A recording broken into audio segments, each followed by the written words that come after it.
Good morning. കഴിഞ്ഞ ക്ലാസ്സിൽ നമ്മൾ കിങ്ഡം മൊണീറയിലെ ഫസ്റ്റ് ക്ലാസിഫിക്കേഷനിൽ ബാക്ടീരിയയിൽ archaebacteria, Monera means bacteria ആണ്. ആർക്കി ബാക്ടീരിയയിലെ 3 ഡിവിഷൻസ് ആണ്, ഇമ്പോർട്ടൻ്റ് ആയിട്ടുള്ള 3 വൺവേർഡുകളാണ് പഠിച്ചത്. തെർമോ അസിഡോഫിൽസ്, മെത്തനോജൻസ്, അതുപോലെ തന്നെ ഹാലോഫിൽസ്. ഇതിൻ്റെ 3ന്റെ അർത്ഥവും നമ്മൾ മനസ്സിലാക്കി. പ്രിമിറ്റീവ് ടൈപ്പ് ആണെന്ന് മനസ്സിലാക്കി. അതിൻ്റെ സെൽ വാളിൻ്റെയും സെൽ മെംബ്രെയിൻ്റെയും സ്ട്രക്ചർ മനസ്സിലാക്കി. എന്തൊക്കെയാണ് അതിൻ്റെ ഇക്കണോമിക് ഇമ്പോർട്ടൻസ് എന്നും പഠിച്ചു. ഇനി നമ്മൾ അഡ്വാൻസ്ഡ് ടൈപ്പ് ആയിട്ടുള്ള സൈനോ ബാക്ടീരിയയിലേക്ക് കടക്കുകയാണ്. Cyanobacterias are also known as eubacteria. It is also known as blue-green algae. 3 പേരുകളാണ് നമ്മളിവിടെ ശ്രദ്ധിക്കേണ്ടത്. സൈനോ ബാക്ടീരിയ തന്നെയാണ് യു ബാക്ടീരിയ എന്ന് പറയുന്നത്, അത് തന്നെയാണ് ബ്ലൂ ഗ്രീൻ ആൽഗെ. ആ പിഗ്മെന്റിന്റെ കളർ കൊണ്ടാണ് നമ്മൾ ഈ 2 പേരുകൾ cyanobacteria and blue green algae എന്നുള്ളതും. യു ബാക്ടീരിയ എന്ന് പറഞ്ഞു കഴിഞ്ഞാൽ അഡ്വാൻസ്ഡ് ടൈപ്പ് ഓഫ് ബാക്ടീരിയ ആണ് eubacteria. Archaebacteria primitive ആണ്. ഇനി എന്താണ് ഈ സൈനോ ബാക്ടീരിയ ആർക്കി ബാക്ടീരിയയിൽ നിന്നുള്ള ഡിഫറൻസുകളാണ് നമുക്ക് പഠിക്കാനുള്ളത്. അപ്പോൾ ഫസ്റ്റ് പറയുന്നത്, ഇവിടെ നമ്മൾ പ്രിമിറ്റീവ് ടൈപ്പ് ആയ കാരണം യൂണിസെല്ലുലാർ മൈക്രോസ്കോപ്പിക് ആയിട്ടുള്ള ഓർഗാനിസംസ് ആണ്. ഫസ്റ്റ് പോയിന്റ്, ഇവ എന്തായിരിക്കാം? യൂണിസെല്ലുലാർ ആയിരിക്കാം ഓർ മൾട്ടി സെല്ലുലാർ. അതായത് അവ ഗ്രൂപ്പ് ആവാണ്. യൂണിസെല്ലുലാർ ഓർഗാനിസംസ് തന്നെ ഗ്രൂപ്പ് ചെയ്തിട്ട് കാണും. അതിന് പറയുന്ന പേരാണ് മൾട്ടി സെല്ലുലാർ ഓർ കോളനിയൽ. ഈ 10 അല്ലെങ്കിൽ 20 കൂടി മൾട്ടി സെല്ലുലാർ ആയിട്ട് മാറാം, അല്ലെങ്കിൽ 5, 10, 100 കൂടി കോളനി ആയിട്ട് ഫോം ചെയ്യാം. അപ്പൊ ബേസിക് സ്ട്രക്ചർ എന്ന് പറഞ്ഞാൽ യൂണിസെല്ലുലാർ ആണ്. അത് ചിലപ്പോൾ മൾട്ടി സെല്ലുലാർ ഫോമിലും കാണാൻ പറ്റും, കോളനിയൽ ഫോമിലും കാണാൻ പറ്റും, ഓർ ഫിലമെന്റസ്. കിങ്ഡം മൊണീറയുടെ ബേസിക് സ്ട്രക്ചർ എന്ന് പറയുന്നത് യൂണിസെല്ലുലാർ ആണ്. ആ യൂണിസെല്ലുലാർ ഫോംസ് ഡിഫറെന്റ് ഫോമിൽ അഗ്രിഗേറ്റ് ചെയ്തിട്ട് അത് ഫിലമെന്റസ് ആവാം, കോളനിയൽ ആവാം, അല്ലെങ്കിൽ മൾട്ടി സെല്ലുലാർ ആവാം. ഇതാണ് first point. Unicellular forms with multicellular forms, colonial forms അല്ലെങ്കിൽ ഫിലമെന്റസ്. ഇതാണ് ഫസ്റ്റ് പോയിന്റ് ആയിട്ട് വരുന്നത്. രണ്ടാമത്തെ പോയിന്റ് നമ്മൾ പറഞ്ഞു, പ്രസൻസ് ഓഫ് സെൽ വാൾ ഉണ്ട്. യാതൊരു സംശയവുമില്ല, presence of cell wall. Special nature ഒന്നുമില്ല, പോളിസാക്കറൈഡ് വിത്ത് അമൈഡ്സ്. കാരണം ഇത് അഡ്വാൻസ്ഡ് ടൈപ്പ് ഓഫ് ബാക്ടീരിയ ആണ്. ഇപ്പോൾ നമ്മുടെ നേച്ചറിൽ കാണുന്ന ബാക്ടീരിയാസ് ആണ് ഈ പറയുന്ന സൈനോ ബാക്ടീരിയാസ് അല്ലെങ്കിൽ യു ബാക്ടീരിയാസ്. അവയ്ക്ക് എക്സ്ട്രീം കണ്ടീഷൻസിൽ ജീവിക്കേണ്ടതായിട്ടുള്ള പ്രത്യേകിച്ചുള്ള ആവശ്യങ്ങളൊന്നുമില്ല. അപ്പോൾ പ്രസൻസ് ഓഫ് സെൽ വാൾ ഉണ്ടായിരിക്കും. മൂന്നാമതായിട്ട് പറയുന്നത് ദേ ആർ ഓട്ടോട്രോഫിക് ആണ്. ദേ ആർ ഓട്ടോട്രോഫിക് ആണ്. Autotrophic means they can prepare their own food. They can acquire food by 2 different ways. 2 different ways il വേണമെങ്കിൽ അവർക്ക് ഫുഡ് അക്വയർ ചെയ്യാം. ഫസ്റ്റ് വൺ, ഫോട്ടോസിന്തറ്റിക് ഫോമിലും ആയിരിക്കാം, അല്ലെങ്കിൽ കീമോസിന്തറ്റിക്. ഫോട്ടോസിന്തറ്റിക് അല്ലെങ്കിൽ chemosynthetic. ഇതാണ് മേജർ ആയിട്ടുള്ള പോയിന്റ്സ് ആയിട്ട് പറയുന്നത്. Unicellular, presence of cell wall with no extreme characteristic features, autotrophic, ഫോട്ടോസിന്തറ്റിക്കും ആയിരിക്കാം, കീമോസിന്തറ്റിക്കും ആയിരിക്കാം. ഇനി അതിൻ്റെ വേറെ അഡ്വാൻസ്ഡ് ആയിട്ടുള്ള വേറെ ക്യാരക്ടറിസ്റ്റിക് ഫീച്ചേഴ്സ് ആണ് നമ്മളിവിടെ ഡിസ്കസ് ചെയ്യാൻ പോകുന്നത്. ദെൻ ഓട്ടോട്രോഫിക്കിൽ നമ്മൾ പറഞ്ഞു ഫോട്ടോസിന്തറ്റിക് ആണ്. They are photosynthetic. ഇവിടെ ഒരു ക്വസ്റ്റ്യൻ ചോദിക്കാറുണ്ട്, ഫോട്ടോസിന്തറ്റിക് ആണ് because of the presence of chlorophyll A. That is very important. Chlorophyll A is normally found in which organisms? Plants ൽ മാത്രം കാണുന്ന ഒരു പ്രത്യേക പിഗ്മെന്റ് ആണ്, chlorophyll pigment ആണ് chlorophyll A. That chlorophyll A is present in cyanobacteria like organisms. That is a comparison between plants and cyanobacteria. അതായത് പ്ലാന്റിന്റെ ഒരു ഫീച്ചർ ആരിലുണ്ട്? ഈ പറയുന്ന സൈനോ ബാക്ടീരിയയിലുണ്ട്. What was that feature? എന്തായിരുന്നു ആ feature? Presence of chlorophyll A. ഇങ്ങനത്തെ ക്വസ്റ്റ്യൻസ് നമ്മൾ എപ്പോഴും മൈൻഡിൽ കൊണ്ടുവരണം. പഠിക്കുമ്പോൾ എപ്പോഴും കമ്പയർ ചെയ്ത് പഠിക്കുക. ഇപ്പോൾ ക്ലോറോഫിൽ എ കണ്ടു കഴിഞ്ഞാൽ ആ കുട്ടിക്ക് അറിയണം chlorophyll A is present in plants. Higher പ്ലാന്റ്സിൽ കാണുന്ന ഫോട്ടോസിന്തറ്റിക് പിഗ്മെന്റിന് പറയുന്ന പേരാണ് chlorophyll A. Such chlorophyll A is present in kingdom Monera-like organisms. ഏതാണ് Monera-like organisms? Cyanobacteria ആണ്. കാരണം എവല്യൂഷണറി ടൈമിൽ അക്വയർ ചെയ്ത ചില ക്യാരക്ടേഴ്സ്, പിന്നെ അത് നല്ല ക്യാരക്ടേഴ്സ് ആണെങ്കിൽ അത് അടുത്തടുത്ത ജനറേഷനിലേക്ക് പാസ് ചെയ്ത് പോകും. അഡ്വേഴ്സ് ആണെങ്കിൽ അത് ഡിലീറ്റ് ചെയ്യും. നമ്മൾ അങ്ങനെ തന്നെയാണ്, നല്ല നല്ല സ്വഭാവങ്ങൾ അക്യൂമുലേറ്റ് ചെയ്ത് നമ്മൾ കൊണ്ടുപോകണം. നമുക്ക് ആവശ്യമില്ലാത്ത ക്യാരക്ടറിസ്റ്റിക് ഫീച്ചേഴ്സ് ആണെങ്കിൽ അത് ഡിലീറ്റ് ചെയ്ത് കളയും. അത് തന്നെയാണ് നേച്ചറും ചെയ്യുക. സൈനോബാക്ടീരിയയിലുള്ള ഈ ക്ലോറോഫിൽ എ എന്ന് പറയുന്നത് അതിന്റെ അഡ്വാൻറ്റേജ് ആണ്. So this advantage is characterised by another group of organisms. ഇങ്ങനെ ഫോളോ ചെയ്ത് പോയാലാണ് നല്ല നല്ല ക്യാരക്ടേഴ്സ് അക്യുമുലേറ്റ് ചെയ്ത് പുതിയ സ്പീഷീസ് അവിടെ വരുള്ളൂ. അപ്പോൾ ഈ ക്ലോറോഫിൽ എ പ്ലാന്റും സൈനോബാക്ടീരിയയുമായിട്ടുള്ള ഒരു കമ്പാരിസൺ ആണ് ക്ലോറോഫിൽ എ എന്ന് പറയുന്നത്. Photosynthetic pigments. അപ്പോൾ അത് ഓട്ടോട്രോഫിക് ആണ്, ഫോട്ടോസിന്തറ്റിക് പിഗ്മെന്റ് ഉണ്ട്. ഇനി എക്സാമ്പിൾ, ഇനി നമ്മൾ അടുത്തതായിട്ട് പറയുന്ന എക്സാമ്പിൾ ആണ്. ടിപ്പിക്കൽ എക്സാമ്പിൾ വെച്ചിട്ട് സൈനോബാക്ടീരിയയുടെ സ്ട്രക്ചർ നമുക്ക് പഠിക്കണം. ടിപ്പിക്കൽ എക്സാമ്പിൾ ആണ് നോസ്റ്റോക്ക് എന്ന് പറയുന്നത്. നോസ്റ്റോക്ക് എന്ന് പറയുന്നത് സൈനോബാക്ടീരിയയിലെ ഒരു ടിപ്പിക്കൽ എക്സാമ്പിൾ ഉണ്ട്. പിന്നെയുണ്ട് എക്സാമ്പിൾസ് അനാബിന, പിന്നെയുണ്ട് ഓസിലറ്റോറിയ. ഇതാണ് 3 ടിപ്പിക്കൽ ആയിട്ടുള്ള എക്സാമ്പിൾസ്: നോസ്റ്റോക്ക്, അനാബിന ആൻഡ് ഓസിലറ്റോറിയ. ഇനി നമ്മൾ ഈ നോസ്റ്റോക്കിന്റെ സ്ട്രക്ചർ ആണ് പഠിക്കുക. ഒരാളെ കുറിച്ച് പഠിക്കുമ്പോൾ, സൈനോബാക്ടീരിയയെ കുറിച്ച് നമ്മൾ എക്സ്പ്ലെയിൻ ചെയ്യുമ്പോൾ ഒരു സ്ട്രക്ചർ നമ്മൾ പഠിക്കണം. നോസ്റ്റോക്ക്, ഈ നോസ്റ്റോക്കിന്റെ സ്ട്രക്ചറും എക്സാമിനേഷൻ പോയിന്റ് ഓഫ് വ്യൂവിൽ വെരി വെരി ഇമ്പോർട്ടൻ്റ് ആണ്. സ്ട്രക്ചർ തരും, നമ്മൾ ഐഡന്റിഫൈ ചെയ്തിട്ട് ഞാനത് വരയ്ക്കുമ്പോൾ പറഞ്ഞു തരാം ഏതൊക്കെ ക്വസ്റ്റ്യൻസ് ആണ് അതിൽ നിന്ന് ചോദിക്കുക എന്നുള്ളത്. നെക്സ്റ്റ് നമുക്ക് നോക്കാൻ പോകേണ്ടത് സൈനോബാക്ടീരിയയിലെ ഒരു ടിപ്പിക്കൽ മെമ്പർ ഞാൻ പറഞ്ഞു, നോസ്റ്റോക്ക്, അനാബിന, ഓസിലറ്റോറിയ. അതിലെ നോസ്റ്റോക്ക് ആണ് നമ്മൾക്ക് സിലബസിൽ ഇൻക്ലൂഡ് ചെയ്തിട്ടുള്ള സ്ട്രക്ചർ എന്ന് പറയുന്നത്. ആ നോസ്റ്റോക്കിന്റെ structure, identify the structure, label the following parts. ABC എന്ന് പറഞ്ഞിട്ട് പാർട്സ് തരും. ആ പാർട്സ് ആണ് നമ്മൾ ലേബൽ ചെയ്യേണ്ടത്. അപ്പോൾ യൂണിസെല്ലുലാർ, മൾട്ടി സെല്ലുലാർ ഫോംസിലും കാണാൻ പറ്റും, അഗ്രിഗേറ്റ് ചെയ്തിട്ട് ഫിലമെന്റസ് ഫോമിലോ കോളനിയൽ ഫോമിലോ കാണാൻ പറ്റും. ഒരു filamentous form of that is blue green algae അല്ലെങ്കിൽ സൈനോബാക്ടീരിയ ആണ് ഈ പറയുന്ന നോസ്റ്റോക്ക് എന്ന് പറയുന്നത്. അത് റൗണ്ട് അല്ലെങ്കിൽ ഓവൽ ഇൻ ഷേപ്പ് ആണ്. കാണുമ്പോൾ നമുക്ക് മൾട്ടി സെല്ലുലാർ ഫോം ആയിട്ട് തോന്നും, പക്ഷേ ഫിലമെന്റസ് ആയിട്ട് അത് അഗ്രിഗേറ്റ് ചെയ്തിട്ടാണ് ഈ സ്ട്രക്ചർ കിട്ടുന്നത്. ഇങ്ങനെ ഒരു സ്ട്രക്ചർ ആണ് നോസ്റ്റോക്കിനുള്ളത്. ദെൻ ഔട്ടർ വാൾ, നമുക്ക് എല്ലാവർക്കും അറിയാം, outer wall is known as cell wall. ഇതൊരു ലേബലിംഗ് ആണ്. ദെൻ മൊണീറയുടെ ഈച്ച് സെൽ, ഓരോ സെല്ലും നമ്മൾ എടുത്തു നോക്കുകയാണെങ്കിൽ സെൽ മെംബ്രെയിൻ ഉണ്ടാവും. Cell membrane. അടുത്തതാണ് ന്യൂക്ലിയസ് ആബ്സെന്റ് ആണ്. ഒരിക്കലും ന്യൂക്ലിയസ് വരയ്ക്കരുത്, ബിക്കോസ് ന്യൂക്ലിയസ് ഈസ് ആബ്സെന്റ് ആണ്. അപ്പൊ നമുക്ക് എന്ത് മാത്രമേ കാണാൻ പറ്റുള്ളൂ? Only cytoplasm. ആരെ മാത്രമേ നമുക്ക് കാണാൻ പറ്റുള്ളൂ? സൈറ്റോപ്ലാസത്തിനെ മാത്രമാണ് ഇവിടെ കാണാൻ പറ്റുള്ളൂ. ഇതാണ് ഓരോ സെല്ലിന്റെയും ടിപ്പിക്കൽ ആയിട്ടുള്ള സ്ട്രക്ചർ വരികയാണെങ്കിൽ. അങ്ങനെ ഓരോ സെല്ലും അഗ്രിഗേറ്റ് ചെയ്തിട്ടാണ് ഈ ഫിലമെന്റസ് ഫോം ഓഫ് നോസ്റ്റോക്ക് ഉണ്ടായിരിക്കുന്നത്. ഇതാണ് ഫസ്റ്റ് ലേബൽ ചെയ്യാനുള്ളത്. അതിന്റെ ഷേപ്പ് ജസ്റ്റ് ഒന്ന് ശ്രദ്ധിക്കാം. ന്യൂക്ലിയസ് ഒരിക്കലും വരയ്ക്കരുത്, ദാറ്റ് ഈസ് പ്രൊകാരിയോട്ടിക് സെല്ലാണ്. ദെൻ അറൗണ്ട് ഈച്ച് സെൽ, ഓരോ സെല്ലിനെയും അറൗണ്ട് ചെയ്തിട്ട്, ബിക്കോസ് ഇറ്റ് ഈസ് അക്വാട്ടിക് ആണ്. മേജർ നോസ്റ്റോക്ക് അല്ലെങ്കിൽ സൈനോബാക്ടീരിയ അല്ലെങ്കിൽ ബ്ലൂ ഗ്രീൻ ആൽഗെ എന്ന് പറയുന്ന ഹാബിറ്റാറ്റ് എക്വാട്ടിക് അല്ലെങ്കിൽ വാട്ടർ പ്രസൻസിലായിരിക്കും ഇവയെ കാണാൻ പറ്റും. So there is a protective layer. എല്ലാ എക്വാട്ടിക് ആയിട്ടുള്ള ഓർഗാനിസത്തിലും, നമ്മൾ അനിമൽ കിങ്ഡം ഒക്കെ പഠിക്കുമ്പോൾ മോയ്സ്ചർ ലവിങ് ആയിട്ടുള്ള എല്ലാ ഓർഗാനിസത്തിലും there is a slimy protective layer ഉണ്ടായിരിക്കും. അത് അതിന്റെ ബോഡിയെ പ്രൊട്ടക്ട് ചെയ്യാൻ, സെൽവാളിനെ പ്രൊട്ടക്ട് ചെയ്യാൻ വേണ്ടിയിട്ട് എക്വാട്ടിക് നേച്ചർ ആണ് ഈ പറയുന്ന നോസ്റ്റോക്കിന്, എക്വാട്ടിക് ഹാബിറ്റാറ്റ് ആണ്. So the complete cell is protected by another mucilaginous sheath. Mucilaginous sheath അടുത്ത ലേബലിംഗ് ആണത്. എന്തിനു വേണ്ടിയിട്ടാണ്?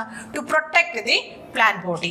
കംപ്ലീറ്റ് പ്രൊട്ടക്ഷന് വേണ്ടിയിട്ടാണ് ഈ സെൽ വാളിനും സെൽ മെംബ്രെയിനും പുറമെയാണ് ഈ മ്യൂസിലേജിന് ഷീത്ത് ഉള്ളത്, because it is a protective additional layer. പിന്നെ ഇതിന് ഏറ്റവും ഇമ്പോർട്ടൻ്റ് ആയിട്ടുള്ളത്, all the cells are filamentous ആണ്, യൂണിഫോം ആയിട്ടാണ് നമ്മൾ വരയ്ക്കുന്നതെങ്കിലും സം സെൽസ് ആർ സ്പെഷ്യലൈസ്ഡ്. ഇതാണ് വെരി വെരി ഇമ്പോർട്ടൻ്റ് എന്ന് പറയാനുള്ള കാരണം. In between the filamental forms some cells are very hard, thick, very hard and thick walled, dark in color, rectagonal in shape and dark in color. Cytoplasm cell membrane ഒക്കെ ഉണ്ടെങ്കിലും very തിക്കും ഡാർക്കും ആയിട്ട് നമ്മൾ 1 or 2 cells വരയ്ക്കും. നമ്മളിവിടെ ഒറ്റ cell മാത്രമേ വരയ്ക്കുന്നുള്ളൂ. ഈ ഡാർക്ക് ആയിട്ടുള്ള സെല്ലിന് പറയുന്ന പേരാണ് ഹെറ്ററോസിസ്റ്റ്. ഇതാണ് പരീക്ഷയ്ക്ക് ചോദിക്കുന്ന അടുത്ത question. Then among the uniformly arranged cells, one cell becomes very thick and dark and rectagonal in shape in nostoc. Name the cell. സെല്ലിന്റെ പേര് ഹെറ്ററോസിസ്റ്റ് ആണ്. ഈ ഹെറ്ററോസിസ്റ്റിനാണ് ഇമ്പോർട്ടൻസ് ഉള്ളത്. Because heterocyst helps in nitrogen fixation. എന്തിന് help ചെയ്യുന്നു? Nitrogen ഫിക്സേഷന് help ചെയ്യുന്ന സെല്ലാണ് ഈ പറയുന്ന heterocyst. Because free molecular nitrogen, അതാണ് ഇമ്പോർട്ടൻ്റ് ആണത്. നൈട്രജന്റെ ഇമ്പോർട്ടൻസ് നിങ്ങൾ കെമിസ്ട്രി ക്ലാസ്സിൽ കേട്ടിട്ടുണ്ടായിരിക്കും. ഇൻ അവർ എർത്ത് ഏകദേശം 71-73% നൈട്രജൻ ആണ്, ഫ്രീ മോളിക്കുലാർ നൈട്രജൻ ആണ്, ഇഷ്ടംപോലെ ഉണ്ട്. ബട്ട് വി കോൺ അബ്സോർബ് അല്ലെങ്കിൽ we can take the nitrogen, free nitrogen into our body. നമുക്ക് ബാക്കിയുള്ള ഒട്ടുമിക്കവാറും എല്ലാ അനിമൽസിനും അതുപോലെ തന്നെ ചില പ്ലാന്റ്സിനും ഒന്നും തന്നെ ഈ നൈട്രജനെ ചില പ്രത്യേക ഗ്രൂപ്പിലുള്ള ആൾക്കാർക്ക് മാത്രമാണ് ഈ ഫ്രീ നൈട്രജനെ അബ്സോർബ് ചെയ്യാൻ പറ്റുക. അല്ലെങ്കിൽ എത്ര ഈസിയാണ് ഓക്സിജനും കാർബൺ ഡൈ ഓക്സൈഡും ബാക്കിയുള്ള എയറൊക്കെ നമ്മൾ ഇൻഹെയിൽ ചെയ്യുന്ന പോലെ നൈട്രജനെ ഇൻഹെയിൽ ചെയ്യാനുള്ള പവർ ഹെറ്ററോട്രോഫിക് ആയിട്ടുള്ള ഓർഗാനിസത്തിന് ഇല്ല. So the depends upon other organisms for the nitrogen components. പക്ഷേ ചില ജീവികൾക്ക് ഫ്രീ നൈട്രജനെ ഫിക്സ് ചെയ്യാനുള്ള കഴിവുണ്ട്. അങ്ങനെയുള്ള ഒരു ടിപ്പിക്കൽ എക്സാമ്പിൾ ആണ് സൈനോബാക്ടീരിയയിലെ Nostoc. Because of the presence of specialised cells known as heterocyst. Nitrogen അത്ര പെട്ടെന്നൊന്നും കോമ്പൗണ്ട് രൂപത്തിലേക്ക് മാറില്ല. അത് കെമിസ്ട്രി ക്ലാസ്സിൽ നിങ്ങൾ കേട്ടിട്ടുണ്ടായിരിക്കും. ഹൈലി ട്രിപ്പിൾ ബോണ്ട് കൊണ്ട് അത്രയും യോജിപ്പിച്ച് വെച്ചിരിക്കുന്ന ബോണ്ടാണ് ഈ നൈട്രജൻ ഇടയ്ക്കുള്ളത്. നൈട്രജന്റെ ഇമ്പോർട്ടൻസ് പറഞ്ഞു കഴിഞ്ഞാൽ നമ്മുടെ ബോഡിയിലെ proteins, amino acids, DNA, RNA നമ്മുടെ ബിൽഡിംഗ് ബ്ലോക്സ് ആണ്. അത് പ്രോട്ടീൻസ് എനർജി കിട്ടണമെങ്കിൽ, ഗ്രോത്ത് വേണമെങ്കിൽ, ഡെവലപ്മെന്റ് ഉണ്ടാവണമെങ്കിൽ ഒക്കെ പ്രോട്ടീൻസ് വേണം. പക്ഷേ ഈ പ്രോട്ടീൻസിനെ ഉണ്ടാക്കുന്ന മെയിൻ ആയിട്ടുള്ള ഒരാളാണ് nitrogen. So we are dependence upon other organism for the nitrogen compounds. ഈ നൈട്രജൻ ഫിക്സേഷന് ഹെൽപ്പ് ചെയ്യുന്ന സെല്ലാണ് ഹെറ്ററോസിസ്റ്റ്. എങ്ങനെയാണ് ഈ ഹെറ്ററോസിസ്റ്റിനെ നൈട്രജനെ ഫിക്സ് ചെയ്യാൻ പറ്റുന്നത്? What is the peculiarity of this heterocyst? അത് അറിഞ്ഞിരിക്കേണ്ട കാര്യമാണ്. In the heterocyst a special enzyme is present. That enzyme is known as nitrogenase. എന്തിനു വേണ്ടിയിട്ടാണ്? To fix nitrogen. ആരെ ഫിക്സ് ചെയ്യാനായിട്ട് ഹെൽപ്പ് ചെയ്യും? നൈട്രജനെ ഫിക്സ് ചെയ്യാനായിട്ട് ഹെൽപ്പ് ചെയ്യുന്ന നൈട്രോജിനേസ് എൻസൈം ഈ തിക്കും ഹാർഡും ആയിട്ടുള്ള, അതുകൊണ്ടാണ് അതിന് സ്പെഷ്യൽ സ്ട്രക്ചർ അതിൻ്റെ ഉള്ളിൽ ഇരിക്കുന്നുണ്ട്. ഫ്രീ നൈട്രജനെ എപ്പൊക്കെ കിട്ടുന്നുവോ അത് അതിൻ്റെ നൈട്രേറ്റ് കോമ്പൗണ്ട്സ് ആയിട്ട് മാറ്റും. അതിന് വേണ്ടിയിട്ടുള്ള അതിനാവശ്യമുള്ള പ്രോട്ടീൻസും കാര്യങ്ങളൊക്കെ അത് സിന്തസൈസ് ചെയ്യും. എക്സ്ട്രാ ഉള്ളത് മറ്റുള്ളവർക്ക് കൊടുക്കുകയും ചെയ്യും. So nitrogenase. What is speciality of this nitrogenase enzymes? It works only, അത് ഇമ്പോർട്ടൻ്റ് ആണ്, ആൻ എയറോബിക് കണ്ടീഷൻ. ഏത് കണ്ടീഷനിൽ മാത്രമാണ് അത് വർക്ക് ചെയ്യുള്ളൂ? ഓക്സിജൻ പാടില്ല. അത് അങ്ങനെയാണ് ഡാർക്ക് റൂം അല്ലെ, നമ്മൾ വാതിലും ജെല്ലൊക്കെ അടച്ചിട്ട് കഴിഞ്ഞാൽ അവിടെ ഏതിന്റെ പ്രസൻസ് കുറവായിരിക്കും? ഓക്സിജന്റെ പ്രസൻസ് കുറവായിരിക്കും. അതുപോലെ ഒരു ഡാർക്ക് ആയിട്ടുള്ള തിക്കായിട്ടുള്ള ഒരു സ്ട്രക്ചറാണ് ഹെറ്ററോസിസ്റ്റ്. അതിൻ്റെ ഉള്ളിലാണ് നൈട്രോജിനേസ് കാണുന്നത്. ആ എൻസൈം എവിടെ മാത്രമേ വർക്ക് ചെയ്യുള്ളൂ? എനറോബിക് കണ്ടീഷൻസിൽ മാത്രമേ വർക്ക് ചെയ്യുള്ളൂ. In such conditions nitrogenase enzyme helps to fix nitrogen into nitrate compounds. അതാണ് ഹെറ്ററോസിസ്റ്റിന്റെ ഇമ്പോർട്ടൻസ്. അപ്പോൾ ഹെറ്ററോസിസ്റ്റ് ലേബൽ ചെയ്യാനായിട്ട് പഠിക്കുക. What is the function of heterocyst? How does this heterocyst can fix free atmospheric nitrogen? അതൊരു question ആയിട്ട് ചോദിക്കുന്നതാണ്. അപ്പോൾ ഇത്രയും പാർട്സ് ആണ് നമുക്ക് നോസ്റ്റോക്കിനെ കുറിച്ച് പറയുമ്പോൾ പറയാനുള്ളത്. ഏകദേശം ഇതേ സ്ട്രക്ചർ തന്നെയാണ് നമ്മൾ അനാബിനെയും പറയുന്നത്. ലേബൽ ചെയ്യാനായിട്ട് ഇപ്പോൾ നമ്മൾ 1, 2, 3, 4, 5 പാർട്സ് നമ്മൾ ലേബൽ ചെയ്തിട്ടുണ്ടെങ്കിലും ഇതിലെ 2-3 പാർട്സ് മാത്രമാണ് എക്സാമിനേഷൻ പേപ്പറിൽ ലേബൽ ചെയ്യാനായിട്ട് ചോദിക്കുക. ചിലപ്പോൾ ഈ പറയുന്ന മ്യൂസിലേജൻ ഷീറ്റും ഹെറ്ററോസിസ്റ്റും മാത്രമായിട്ട് ഉണ്ടായിരിക്കാം. അത് ലേബൽ ചെയ്യാം. അടുത്ത ക്വസ്റ്റ്യൻ ആയിട്ട് ചോദിക്കും വാട്ട് ആർ ദ ഫംഗ്ഷൻസ്. അങ്ങനെ 2 മാർക്കിന്റെ ക്വസ്റ്റ്യൻ ആയിട്ട് ഈ ഡയഗ്രാം ഐഡന്റിഫൈ ചെയ്യാൻ പറയും. ഇപ്പോൾ നോസ്റ്റോക്ക് എന്ന് എഴുതാം, കറക്റ്റ് ആയിട്ട് ലേബൽ ചെയ്യുക, ഡയഗ്രാംസ് ലേബൽ ചെയ്യുക. ഷോർട്ട് ക്വസ്റ്റ്യൻസ് ആയിരിക്കും ക്വസ്റ്റ്യൻ പേപ്പറിൽ ഉണ്ടാവുക. We can score maximum mark. 2-3 മാർക്കിന്റെ ക്വസ്റ്റ്യൻ ആയിട്ട് ചിലപ്പോൾ ഈ നോസ്റ്റോക്ക് മാത്രമായിരിക്കും നമ്മുടെ ക്വസ്റ്റ്യൻ പേപ്പറിൽ ഉണ്ടാവുക. റിപ്പീറ്റഡ് ആയിട്ട് വരുന്നൊരു ക്വസ്റ്റ്യൻ ആണ് സ്ട്രക്ചർ ഓഫ് നോസ്റ്റോക്ക്, ഹെറ്ററോസിസ്റ്റിന്റെ ഫംഗ്ഷൻ എന്നുള്ളത്. ഇതാണ് ഇമ്പോർട്ടൻ്റ് ആയിട്ടുള്ള സ്ട്രക്ചർ നോസ്റ്റോക്കിന്റെ. അനാമിനയ്ക്കും ഇതുപോലെ തന്നെയാണ് പറഞ്ഞു. ഇതിൽ ഇമ്പോർട്ടൻ്റ് ഉണ്ട് ഓസിലറ്റോറിയ. ഓസിലറ്റോറിയയ്ക്ക് ഹെറ്ററോസിസ്റ്റ് ആബ്സെന്റ് ആണ്. ഹെറ്ററോസിസ്റ്റ് ആബ്സെന്റ് ആണ്. അത് മനസ്സിലാക്കി വെക്കുക. എൻട്രൻസിന് ചോദിക്കുന്ന മറ്റൊരു ട്രിക്കി ആയിട്ടുള്ള ക്വസ്റ്റ്യൻ ആണ്. ഞാൻ അനാബിന, നോസ്റ്റോക്ക്, അതിന് രണ്ടിനും ഹെറ്ററോസിസ്റ്റ് ഉണ്ട്. ആർക്കാണ് ഹെറ്ററോസിസ്റ്റ് ഇല്ലാത്തത്? ഓസിലറ്റോറിക്ക് ഹെറ്ററോസിസ്റ്റ് ഇല്ല. ഇപ്പൊ ഇത്രയും വരെ നമ്മൾ പറഞ്ഞതിൽ കുറെ എൻട്രൻസിന്റെ ക്വസ്റ്റ്യൻസ് നമുക്ക് കിട്ടിയിട്ടുണ്ട്. ഞാൻ പറഞ്ഞു സ്പെഷ്യലായിട്ട് എന്തെങ്കിലും ഒരു മാർക്കൊക്കെ ഇട്ടിട്ട് എൻട്രൻസ് ക്വസ്റ്റ്യൻസ് പറഞ്ഞിട്ട് മാറ്റി എഴുതി വെക്കാം. ലാസ്റ്റ് ഒരു ചാപ്റ്റർ കഴിയുമ്പോൾ നിങ്ങൾക്ക് ഇഷ്ടംപോലെ എൻട്രൻസ് ഓറിയന്റഡ് ആയിട്ടുള്ള ക്വസ്റ്റ്യൻസ് നമ്മൾ ഡിസ്കസ് ചെയ്ത പാർട്ടിൽ നിന്ന് തന്നെ കിട്ടും. അത് ഈസി വേ ആണ്. അടുത്ത 2 വർഷത്തെ കഴിഞ്ഞുള്ള നീറ്റിന്റെ എക്സാം, അതായത് ഫസ്റ്റ് ഇയറും സെക്കൻഡ് ഇയറും കഴിഞ്ഞാൽ നിങ്ങൾ നീറ്റ് എക്സാം അപ്പിയർ ചെയ്യേണ്ടതാണ്. ബയോളജി ഒക്കെ ഭയങ്കര ഈസി ആയിരിക്കും. ഇതുപോലെ സ്റ്റെപ്പായിട്ട് പഠിക്കാം. അങ്ങനെയാണെങ്കിൽ നമുക്കത് എക്വയർ ചെയ്യാൻ പറ്റും. അതല്ലാതെ കണ്ട ലാസ്റ്റ് ഇയറിൽ 2 കൊല്ലം കഴിഞ്ഞ് ഇത് പഠിക്കുമ്പോൾ ഇതൊക്കെ നമ്മൾ മറന്നു പോയിട്ടുണ്ടായിരിക്കും. അപ്പോൾ റിപ്പീറ്റ് ചെയ്ത് പഠിച്ചാൽ മാത്രമാണ് ഇങ്ങനത്തെ 1 വേർഡ് ക്വസ്റ്റ്യൻസ് നമുക്ക് കിട്ടുള്ളൂ. ഡയഗ്രാം കറക്റ്റായിട്ട് മനസ്സിലാക്കുക, ലേബിൾ ചെയ്യുക, എഴുതിയെടുക്കാം. നെക്സ്റ്റ്, ഇക്കണോമിക് ഇമ്പോർട്ടൻസ്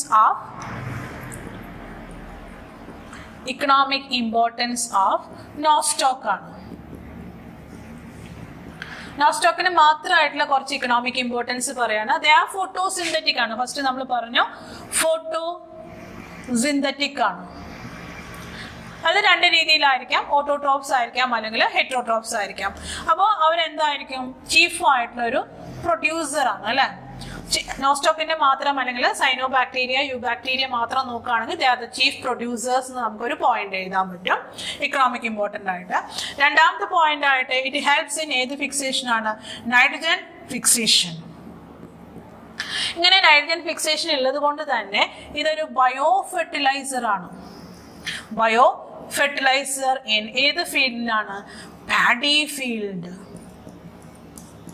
പാഡി ഫീൽഡിൽ നമുക്കൊരു ബയോ ഫെർട്ടിലൈസർ ആയിട്ട് ഈ നോസ്റ്റോക്കിനെ ഉപയോഗിക്കാൻ പറ്റും. നോസ്റ്റോക്കിന്റെ വളങ്ങൾ ബയോ ഫെർട്ടിലൈസർ അല്ലെങ്കിൽ മൈക്രോ ഫെർട്ടിലൈസർ എന്ന് പറഞ്ഞിട്ട് നമുക്ക് കടയിൽ പോയി വാങ്ങിക്കാൻ കിട്ടും. എക്വാട്ടിക് ആയതുകൊണ്ട് തന്നെ നാച്ചുറൽ ആയിട്ട് ഫീൽഡിൽ വളരുന്ന ഒരു സൈനോബാക്ടീരിയ ആണ് ഈ പറയുന്ന നോസ്റ്റോക്ക്. അപ്പോൾ നമ്മൾ നോസ്റ്റോക്ക് ആഡ് ചെയ്ത് കൊടുക്കേണ്ട ആവശ്യമില്ല. നല്ല ഫെർട്ടൈൽ ആയിട്ടുള്ള ലാൻഡ് ആണെങ്കിൽ ആ എക്വാട്ടിക് സിസ്റ്റത്തിൽ തന്നെ ഏതുണ്ടായിരിക്കും? ഈ പറയുന്ന നോസ്റ്റോക്ക് ഉണ്ടായിരിക്കും. അപ്പോൾ പിന്നെ എക്സ്ട്രാ നമുക്ക് ആഡ് ചെയ്തിട്ട് അവിടെ ഫെർട്ടിലിറ്റി കൂട്ടേണ്ടതായിട്ടുള്ള ആവശ്യമില്ല. അതിലും ഇമ്പോർട്ടൻ്റ് ആയിട്ടുള്ളത് ഈ ഫോട്ടോസിന്തറ്റിക് ആയതുകൊണ്ട് തന്നെ പ്രിമിറ്റീവ് എർത്തിൽ നമ്മൾ പറഞ്ഞു ഏതാ ആർക്കിബാക്ടീരിയാസ് ആയിരുന്നു. ആർക്കിബാക്ടീരിയാസ് ഒരു എനറോബിക് കണ്ടീഷനിലൊക്കെ ആയിരിക്കും അവ ജീവിച്ചിട്ടുണ്ടായിരിക്കാം. സോ പ്രിമിറ്റീവ് എർത്ത് എൻട്രൻസിന് ചോദിക്കുന്ന മറ്റൊരു ക്വസ്റ്റ്യൻ ആണ്. Primitive earth is always reducing ആയിരുന്നു. എർത്ത് പ്രിമിറ്റീവ് എപ്പോഴും റെഡ്യൂസിങ് എർത്ത് ആയിരുന്നു. Reducing earth means absence of oxygen ആണ്. പ്രിമിറ്റീവ് ആയിട്ടുള്ള എല്ലാ ഓർഗാനിസംസും ബാക്ടീരിയ പോലുള്ള എല്ലാ ഓർഗാനിസംസും പ്രിമിറ്റീവ് ആയിരുന്നപ്പോൾ അവ എയറോബിക് അല്ല എനറോബിക് ആയിരുന്നു. ആ അറ്റ്മോസ്ഫിയറിൽ ഓക്സിജൻ ഉണ്ടായിരുന്നില്ല. They take the energy from another raw material. Inorganic ആയിട്ടുള്ള മെറ്റീരിയൽസ് നിന്നെല്ലാം എനർജി കൺസംഷൻ നടത്തിയിട്ടാണ് അവ ജീവിച്ചിരുന്നത്. ഈ സൈനോബാക്ടീരിയ വന്നപ്പോഴാണ് റെഡ്യൂസിങ് എർത്തിനെ അത് എന്താക്കി മാറ്റി? ഓക്സിഡൈസിങ് ആയിട്ട് മാറ്റി. അപ്പോൾ these cyanobacteria have an important role to convert reducing earth into oxidizing earth. ഇതും എൻട്രൻസിന് ചോദിക്കുന്ന മറ്റൊരു ക്വസ്റ്റ്യൻ ആണ്. Which bacterias are helping to convert reducing earth to oxidising earth? എവല്യൂഷനെ സംബന്ധിക്കുന്ന ഒരു ക്വസ്റ്റ്യൻ ആണത്. മാർക്ക് ചെയ്ത് വെക്കാം. ഏത് ബാക്ടീരിയാസ് ആണ്? സൈനോബാക്ടീരിയാസ് ആണ്. ഫോട്ടോസിന്തറ്റിക് ആണ്. അതാണ് പ്ലാന്റുമായിട്ട് ഒരു കമ്പാരിസൺ അവിടെ വന്നത്. ആ ഓക്സിജൻ എവല്യൂഷൻ ആണ് നമ്മളവിടെ പറഞ്ഞിട്ടുള്ളത്. ഇതൊക്കെ അതിന്റെ എക്കണോമിക് ഇമ്പോർട്ടൻസ് പറഞ്ഞ പോലെ തന്നെ ഏതൊരു ഓർഗാനിസം ആണെങ്കിലും ഏതൊരു വ്യക്തിയാണെങ്കിലും ആ വ്യക്തിക്ക് 2 സൈഡ്സ് ഉണ്ടായിരിക്കും. പോസിറ്റീവ് സൈഡ് ഉണ്ടായിരിക്കും, നെഗറ്റീവ് സൈഡ്. ഒരാൾക്കാരും 100% പോസിറ്റീവ് ആവില്ല, 100% നെഗറ്റീവ് ആവില്ല. അതിന് വേരിയേഷൻസ് ഉണ്ടാവാം. 2 സൈഡ് ഉള്ള ആൾക്കാരാണ് ജീവിതത്തിലുള്ളത്. അതുപോലെ തന്നെ നോസ്റ്റോക്കിന് കുറെ ഇക്കണോമിക് ഇമ്പോർട്ടൻസ് അല്ലെങ്കിൽ സൈനോബാക്ടീരിയക്ക് ഇക്കണോമിക് ഇമ്പോർട്ടൻസ് ഉള്ള പോലെ തന്നെ അതിനൊരു ഡിസ്അഡ്വാൻറ്റേജ് ഉണ്ട്. ആ economic importance does not means that to get money. Economic importance of Nostoc എന്ന് പറയുമ്പോൾ നമ്മൾ അതിൽ ഉദ്ദേശിക്കുന്നത് യൂസ്ഫുൾ ആയിട്ടുള്ള കാര്യങ്ങളും ഉണ്ടായിരിക്കും, ഹാംഫുൾ ആയിട്ടുള്ള. അതാണ് നമ്മൾ ബയോളജി ഡിസ്കഷൻ. അല്ലാണ്ട് നമ്മൾ കൊമേഴ്സ് പറയണ പോലെ അല്ലെങ്കിൽ ബിസിനസ് പറയണ പോലെ ഇക്കണോമി മീൻസ് മണി എന്ന് മാത്രമല്ല അർത്ഥം. അതിന് 2 സൈഡ് ഉണ്ടെന്ന് മനസ്സിലാക്കണം. യൂസ്ഫുൾ സൈഡ് ഉണ്ടായിരിക്കും, ഹാംഫുൾ സൈഡ് ഉണ്ടായിരിക്കും. ഇപ്പൊ ഈ പറഞ്ഞതല്ല യൂസ്ഫുൾ സൈഡ് ആണ്. At the same time Nostoc അല്ലെങ്കിൽ cyanobacteria have a negative side also. What was that negative side? എന്തായിരുന്നു ആ നെഗറ്റീവ് സൈഡ് എന്ന് പറഞ്ഞു കഴിഞ്ഞാൽ it causes a special process known as water bloom. ഇത് അടുത്തൊരു 1 word ആണ്. It causes a process known as water bloom. Cyanobacteria അല്ലെങ്കിൽ nostoc anabina causes a special process in aquatic system that was known as water bloom. അതിന് പറയുന്ന പേരാണ് water bloom. What is water bloom? എന്താണ് ഈ water bloom? നമുക്കറിയാം photosynthetic ആയിട്ടുള്ള organisms അല്ലെങ്കിൽ plants are very good for our life. നമ്മൾ എപ്പോഴും പറയും പ്ലാന്റ്സിനെ എൻവയോൺമെന്റൽ ഡേ തൊട്ട് എന്നും നമ്മൾ പ്ലാന്റ്സിനെ വെച്ച് പിടിപ്പിക്കലും അതിനെക്കുറിച്ചുള്ള ചർച്ചകളും കാര്യങ്ങളൊക്കെയാണ്. ടെറസ്ട്രിയൽ ലാൻഡിൽ സോയിലിൽ പ്ലാന്റ്സിനെ അല്ലെങ്കിൽ ഫോട്ടോസിന്തറ്റിക് ആയിട്ടുള്ള ഓർഗാനിസംസ് എത്ര നമ്മൾ വെച്ചാലും അതിനൊരു അഡ്വേഴ്സ് എഫക്റ്റ് ഉണ്ടാവില്ല. ബട്ട് ഇൻ എക്വാട്ടിക് സിസ്റ്റം പ്രത്യേകം നമ്മൾ പറഞ്ഞു സൈനോബാക്ടീരിയ എക്വാട്ടിക് ആണ്. In aquatic system over growth of any organism, അത് പ്ലാന്റ്സ് ആയിക്കോട്ടെ അനിമൽസ് ആയിക്കോട്ടെ, എക്വാട്ടിക് സിസ്റ്റത്തിലെ ഏത് ഓർഗാനിസംസും കൂടിക്കഴിഞ്ഞാൽ പ്ലാന്റ് ആണ്, ഫോട്ടോസിന്തറ്റിക് ആണ്, എവല്യൂഷൻ ഓഫ് ഓക്സിജൻ അവിടെ ഉണ്ടെങ്കിലും these plants also required oxygen for their respiration. അത് നമ്മൾ മറന്നു പോകുന്ന ഒരു കാര്യമാണ്. എവല്യൂഷൻ ഓഫ് ഓക്സിജനോടൊപ്പം തന്നെ എല്ലാ ഓർഗാനിസത്തിനും, അത് പ്ലാന്റ്സ് ആയിക്കോട്ടെ അനിമൽസ് ആയിക്കോട്ടെ, അതിന് ഏത് റിക്വയർമെന്റും കൂടി ആവശ്യമുണ്ട്, ഓക്സിജനും കൂടി ആവശ്യമുണ്ട്. അങ്ങനത്തെ സന്ദർഭങ്ങളിൽ in an aquatic system over growth of cyanobacteria reduces oxygen content in an aquatic system. മനസ്സിലായോ? ഒരു aquatic സിസ്റ്റത്തിൽ സൈനോബാക്ടീരിയ നോസ്റ്റോക്ക് പോലെയുള്ള ഓർഗാനിസത്തിന്റെ എണ്ണം കൂടുകയാണെങ്കിൽ ആ aquatic സിസ്റ്റത്തിൽ ഓക്സിജന്റെ അളവ് കുറയും. Because all aquatic organisms take in dissolved oxygen. അറ്റ്മോസ്ഫിയറിൽ നിന്നുള്ള ഓക്സിജൻ അല്ല എടുക്കുക, ഡിസോൾവ്ഡ് ഓക്സിജൻ എടുക്കുക. അപ്പൊ എല്ലാവരും ഈ ഡിസോൾവ്ഡ് ഓക്സിജൻ എടുത്തു കഴിഞ്ഞാൽ എക്വാട്ടിക് സിസ്റ്റത്തിലെ ഓക്സിജന്റെ അളവ് കുറയും.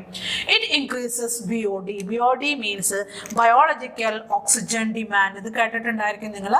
BOD മീൻസ് ബയോകെമിക്കൽ എന്ന് നമ്മൾ പറയും. നമ്മൾ ബയോളജി ആയ കാരണം biological oxygen demand. Biological oxygen demand എന്നാ പറയാം. ആ ഡിമാൻഡ് ഇൻക്രീസ് ചെയ്യുക, അതായത് BOD ഇൻക്രീസ് ചെയ്യാന്ന് പറഞ്ഞാൽ ഓക്സിജൻ ഇൻക്രീസ് ചെയ്യാന്നല്ല പറയുന്നത്. എക്വാട്ടിക് സിസ്റ്റത്തിൽ ഓക്സിജന്റെ ഡിമാൻഡ് കൂടും. ഏതൊരു സാധനമാണോ കുറയുന്നത്, നമുക്കറിയാം പ്രൊഡക്ഷൻ കുറഞ്ഞു കഴിഞ്ഞാൽ അതിന്റെ ഡിമാൻഡ് കൂടും. അപ്പോൾ ഓക്സിജന്റെ പ്രൊഡക്ഷൻ സിസ്റ്റത്തിൽ കുറഞ്ഞത് കൊണ്ട് ഓക്സിജന്റെ ഡിമാൻഡ് കൂടി, ഓക്സിജൻ അവിടെ കുറഞ്ഞു. So that water get polluted. അങ്ങനെയുള്ള ഒരു വാട്ടർ എന്തായിരിക്കും? ഗെറ്റ് പൊളൂട്ടഡ്. പൊളൂട്ടഡ് ആകുമ്പോൾ അതിൽ ഏത് വരും? കാർബൺ ഡൈ ഓക്സൈഡ് വരും. ഈ കാർബൺ ഡൈ ഓക്സൈഡ് ആണ് ബ്ലൂംസ് ആയിട്ട് പുറത്തേക്ക് വരുന്നത്. ഈ കാർബൺ ഡൈ ഓക്സൈഡ് ബ്ലൂംസ് ആയിട്ട് പുറത്തേക്ക് വരും. അതിന് പറയുന്ന പേരാണ് വാട്ടർ ബ്ലൂംസ്. അതായത് നമ്മൾ ഒരു സോഡയുടെ കുപ്പി, നമ്മൾ പണ്ടുള്ള സോഡ കുപ്പിയാണെങ്കിൽ എന്താണ് ഗോലി പോലത്തെ സാധനമൊക്കെ ഇട്ടിട്ടായിരിക്കും, അതൊന്ന് പ്രസ് ചെയ്ത് കഴിഞ്ഞാൽ അതിൽ കാർബൺ ഡൈ ഓക്സൈഡ് ബബിൾ ആയിട്ട് പുറത്തേക്ക് എസ്കേപ്പ് ചെയ്ത് വരുന്നത് കാണാം. അതുപോലെ തന്നെ എക്വാട്ടിക് സിസ്റ്റം പൊളൂട്ടഡ് ആണെങ്കിൽ ആ പൊളൂട്ടഡ് ആയിട്ടുള്ള എക്വാട്ടിക് സിസ്റ്റത്തിൽ നിന്ന് എയർ ബബിൾസ്, കുമിളകൾ പുറത്തേക്ക് വരും. ആ കുമിളകൾ കാർബൺ ഡൈ ഓക്സൈഡ് ആണ്. It indicates that water get polluted. പരീക്ഷയ്ക്ക് ചോദിക്കുന്ന ക്വസ്റ്റ്യൻ ആണ്, suppose in an aquatic system presence of water bloom is found. What do you mean by this? As a science student, നമ്മൾ ഒരിക്കലും science വെച്ചിട്ട് മാത്രമേ നമ്മൾ explain ചെയ്യാൻ പാടുള്ളൂ, വേറെ രീതിയിൽ എക്സ്പ്ലെയിൻ ചെയ്യാൻ പാടില്ല. വാട്ട് ഇസ് ദ റീസൺ ചോദിച്ചു കഴിഞ്ഞാൽ there oxygen is very less, BOD is increased due to the over growth of Nostoc or Anabaena like cyanobacteria. So carbon dioxide content is very high. Carbon dioxide is evolved out in the form of air bubbles. That water get polluted. Such water is not suitable for the domestic purpose. ഇതാണ് അതിന്റെ answer ആയിട്ട് വരുന്നത്. Water Bloom important ആണ്. അതായത് economic ഇമ്പോർട്ടൻറ്റിനോടൊപ്പം തന്നെ useful ആയിട്ടുള്ള characteristic ഫീച്ചേഴ്സിനോടൊപ്പം തന്നെ അതിന് എന്തുണ്ട്? ഹാർംഫുൾ ആയിട്ടുള്ള ഫീച്ചേഴ്സും ഉണ്ട്. ഇത്രയും കാര്യങ്ങളാണ് നമുക്ക് നോസ്റ്റോക്കിനെ കുറിച്ചിട്ട് പറയാനും പഠിക്കാനും ഉള്ളത്.